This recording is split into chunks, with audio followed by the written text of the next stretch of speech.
नमस्कार। आज हम एक बड़ी दिलचस्प कहानी पर बात करने वाले हैं। हाँ, अक्लमंद। बिल्कुल। ये कहानी है मनोहर नाम के एक लड़के की, जिसके पिता गुजर जाते हैं। हाँ। और फिर वो मुश्किलों में घिर जाता है। और फिर वो एक बड़ा ही अनोखा काम शुरू करता है, अक्ल की दुकान। सुनने में ही अजीब लगता है ना? हाँ, बिल्कुल।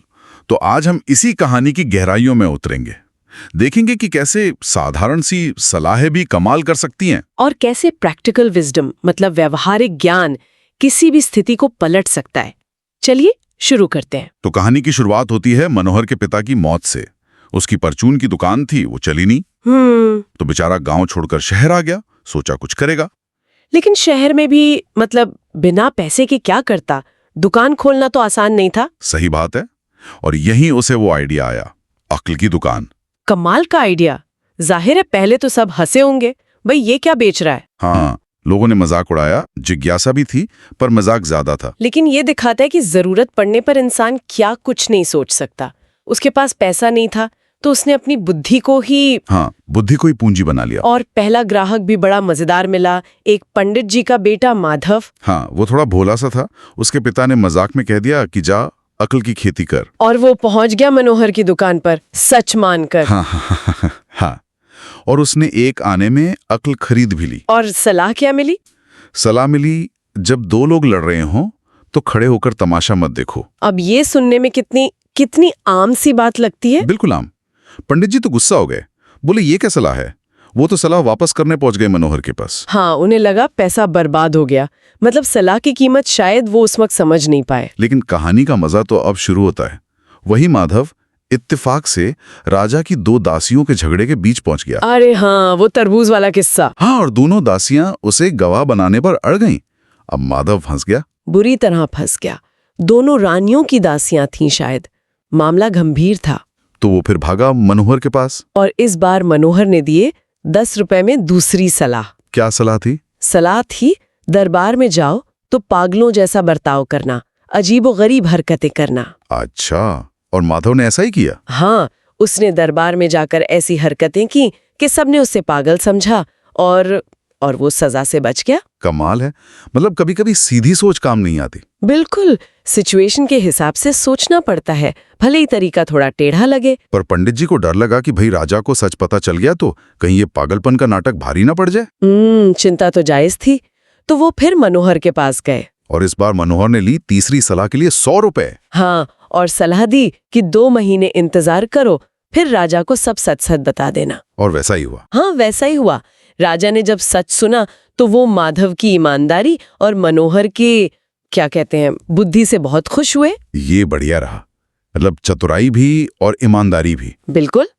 और बात यहीं खत्म नहीं हुई। राजा इतने प्रभावित हुए कि वो खुद मनोहर की दुकान पहुंच गए। अच्छा, राजा खुद गए? हाँ, और उन्होंने 500 सोने की मोहरों में अक्ल खरीदी। अरे वाह।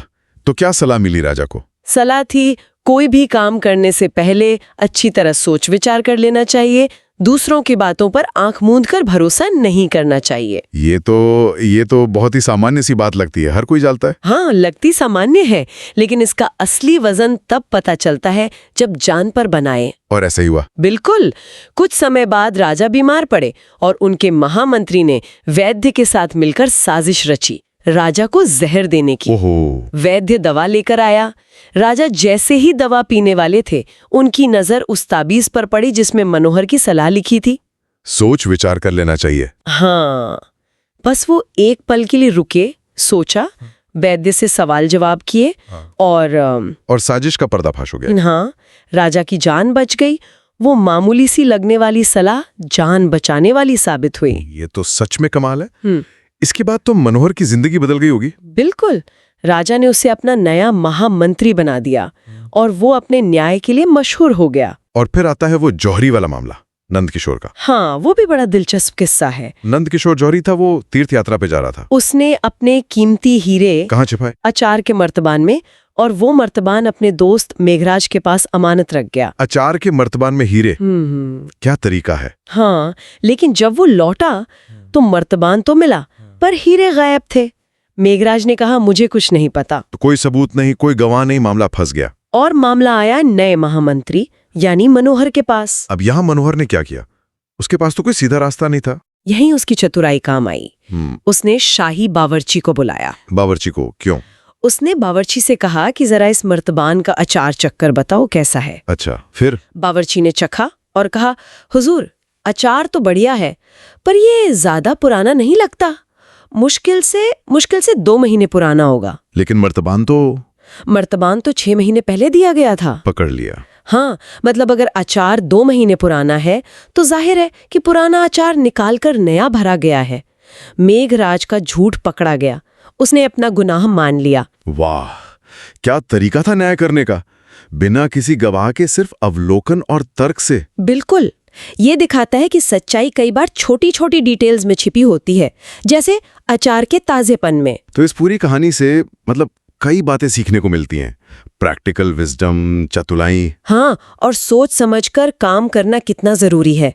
लालच और धोखे का अंजाम क्या होता है। और ये भी कि असली अकल सिर्फ जानकारी नहीं है, बल्कि सही वक्त पर सही चीज नोटिस करना और उसे इस्तेमाल करना है। एकदम सही। वो साधारण सी सलाह इसीलिए तो असाधारण बन गई, क्योंकि उन्हें सही जगह सही समय पर इस्तेमाल किया गया। ये सुनने वालों के लिए भी सोचने वाली बात है कि कैसे इतनी मामूली लगने वाली बातों ने किरदारों की जिंदगी बदल दी। बिल्कुल। और अंत में बस एक सवाल छोड़ जाते हैं सबके लिए। कभी सोचा है कि इतिहास में या शायद अपनी ही जिंदगी में कोई ऐसी छोटी सी बात, कोई मामूली सी सलाह या जानकारी रही हो जिसने बिल्कुल अप्रत्याशित ढंग से, जैसे वो अचार के बर्तन में छिपे हीरे थे, किसी बड़ी सिचुएशन का रुख ही मोड़ दिया हो? सोचने वाली बात है, जरूर सोचिएगा।